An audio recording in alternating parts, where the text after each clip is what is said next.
भारत एक कृषि संस्कृति वाला देश है और इस संस्कृति का सिपाही है किसान। और किसानों को भी आजकल अग्निवीर बनाए जाने की प्रक्रिया चालू है और यह अग्निवीर योजना किसानों को दिन प्रतिदिन बीमार करती जा रही है और भारत एक बीमार देश होता चला जा रहा है। अगर हमारा किसान बीमार हो गया तो हमारी अर्थव्यवस्था बीमार हो जाएगी, अर्थव्यवस्था बीमार हो जाएगी तो हम बीमार हो जाएंगे और एक दिन अपना भारत देश भी बीमार हो जाएगा।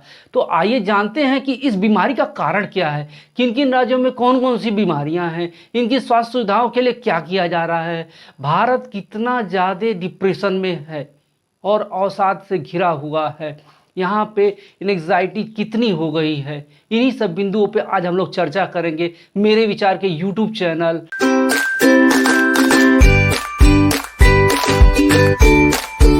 भारत के किसानों को स्वास्थ्य को जानने के लिए हम एक सर्वे का सहारा लेंगे जो डेवलपमेंट इंटेलिजेंस यूनिट जो कि transformer rural foundation and research and communication private limited द्वारा किया गया है।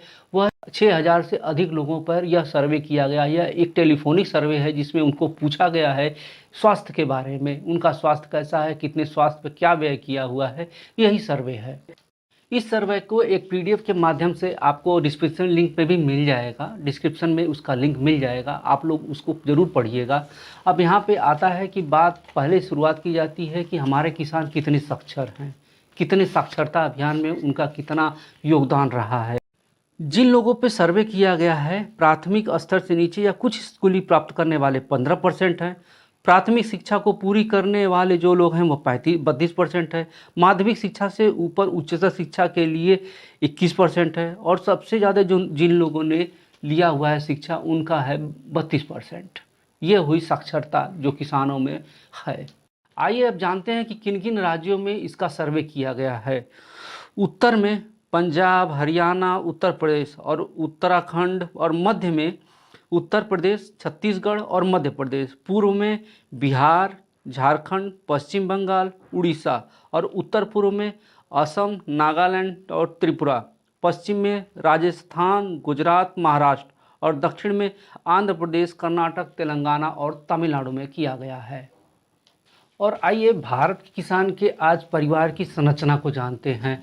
संरचना में यह देखा गया है कि 63% लोग जो हैं उनके घर में 4 या 6 सदस्य हैं और इन सदस्यों को स्वास्थ्य सुविधाओं के लिए जो सरकारी हॉस्पिटल्स में जो ये लोग गए हुए हैं 55% लोग गए हैं प्राथमिक तौर पे, और उससे ज़्यादा अगर बीमारी होती है तो माध्यमिक स्तर पे 43% गए हैं। लेकिन यहाँ पे एक गजब का सर्वे ये भी आया हुआ है कि 44% लोग निजी हॉस्पिटल में गए हैं और 33% लोग निजी डॉक्टरों के पास गए हुए हैं। तो ये है डॉक्टरों के पास जाने का लिस्ट जो सर्वे में बताया गया है। निजी हॉस्पिटलों में जो लोग गए हैं वो 54% लोग उच्च आय वाले हैं और 37% ऐसे लोग हैं जो कि निम्न आय वाले लोग हैं। भारत में जो कि संस्कृति किसानों से जुड़ी हुई है तो यहाँ पे चिकित्सा पद्धति जो पुराने समय से चली आ रही है, तो भारत में 6 प्रकार की चिकित्सा पद्धति है। आयुर्वेदिक, यूनानी, होम्योपैथिक और प्राकृतिक और योग शिक्षा, ऐसे जो है इस प्रकार की चिकित्सा की जाती है। और इन्हीं चिकित्साओं के माध्यम से भारत का पुराने समय से लेके आज तक जो है चिकित्सा चली आ रही है, जिसमें यह देखा गया है कि आयुर्वेदिक चिकित्सा के बारे में अधिक से अधिक लोगों ने उपयोग किया हुआ है। जो आयुर्वेदिक चिकित्सा के बारे में बताया गया है कि देश के पूर्वी और पश्चिमी हिस्सों में निर्भरता सबसे कम थी। पूर्वी और पश्चिमी राज्यों में 70% लोगों ने कभी कभार ही प्राकृतिक चिकित्सा पर निर्भर रहे हैं। इसके मध्य व उत्तर भारत में स्थान आता है। उत्तर भारत में 45%, पूर्वोत्तर में 44% और कुछ विशिष्ट मामलों में गंभीर इलाज के लिए घर आधारित प्राकृतिक चिकित्सा पर निर्भर रहे हैं। दूसरी ओर दक्षिण भारत के लोग लगभग 28% लोग इस पे घर आधारित चिकित्सा पर निर्भर रहे हैं।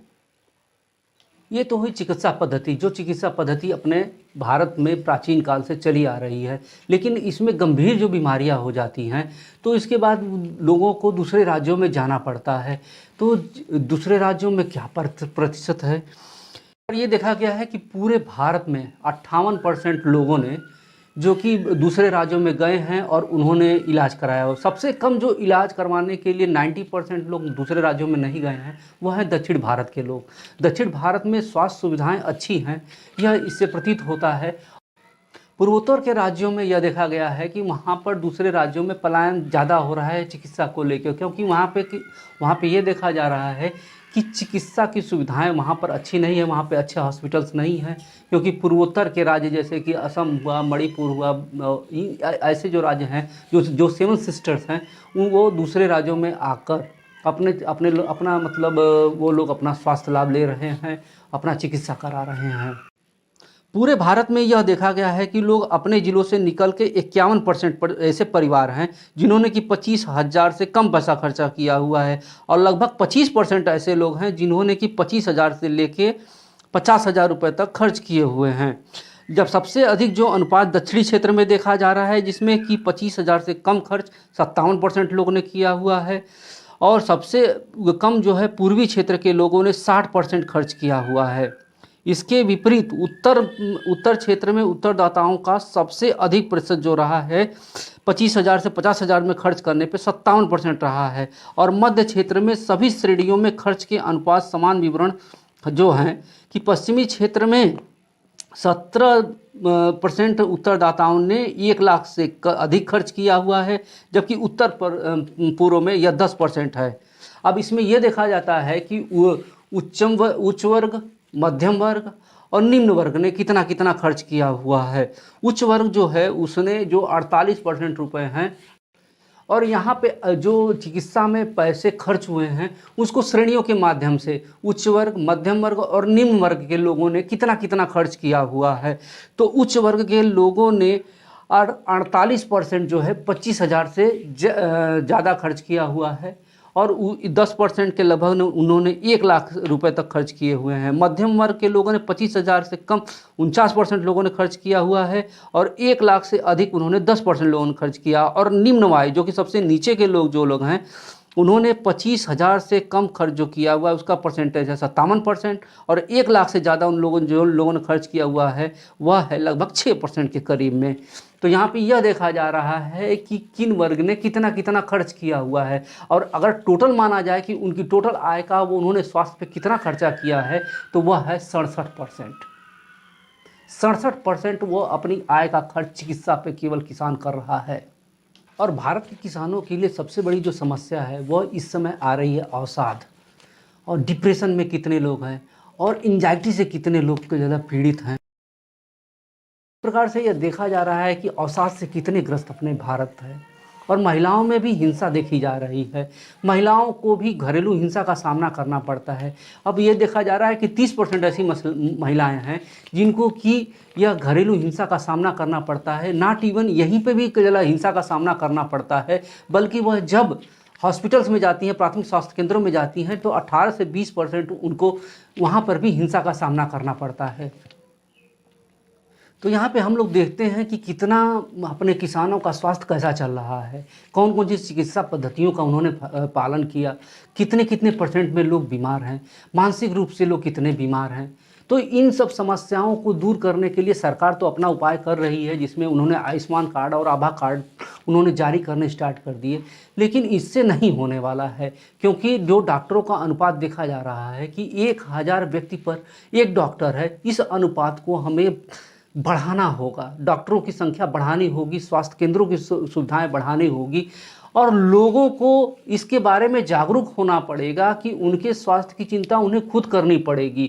उनके यहाँ जो स्वास्थ्य केंद्र है वहाँ पर डॉक्टर क्यों नहीं आ रहा है, सरपंच या जो भी प्रधान हैं उनके साथ में मिलकर वह जाके जिले पर सीएमओ से मिले, और वो अपने यहाँ के जो स्वास्थ्य केंद्र है उनको प्रॉपर रूप से कैसे चलाया जाए इसके बारे में बात करें, संगठित हों। स्वास्थ्य आपका अधिकार है, और हमारे देश का किसान ही अगर स्वस्थ नहीं रहेगा तो यहाँ की अर्थव्यवस्था कैसे सुदृढ़ होगी, अर्थव्यवस्था सुदृढ़ नहीं होगी तो हम अपना जीवन कैसे व्यतीत करेंगे। और आप चाहे गाँव में रहें चाहे शहर में रहें, कहीं न कहीं शहर वालों का गांव से रिलेशन रहता ही रहता है। तो इस रिलेशन को और प्रगाढ़ करने के लिए हमें किसानों के स्वास्थ्य के लिए खड़ा होना पड़ेगा, स्वास्थ्य के लिए, उनके स्वास्थ्य के लिए लड़ना पड़ेगा, और अच्छे से अच्छे डॉक्टरों को अब किसानों के बीच में जाना होगा, जाके उनके स्वास्थ्य का शिविर लगाने होंगे और उनके स्वास्थ्य के बारे में ख्याल करना पड़ेगा, नहीं तो आने वाला वक्त अच्छा नहीं होगा। तो मेरे विचार का एक मत है कि हम अपने देश को उत्कृष्ट से उत्कृष्ट कैसे बना सकते हैं, और आपके विचार और मेरे विचार अगर समान हैं तो कृपया मेरे YouTube चैनल को लाइक और सब्सक्राइब अवश्य करें और अपने मित्रों में यह जानकारी अवश्य करें। और छात्रों से अनुरोध है कि जो PDF मैंने दिया है उसका एक बार अध्ययन अवश्य करें, यह आपके आने वाले भविष्य के लिए बहुत ही अच्छा रहेगा। धन्यवाद।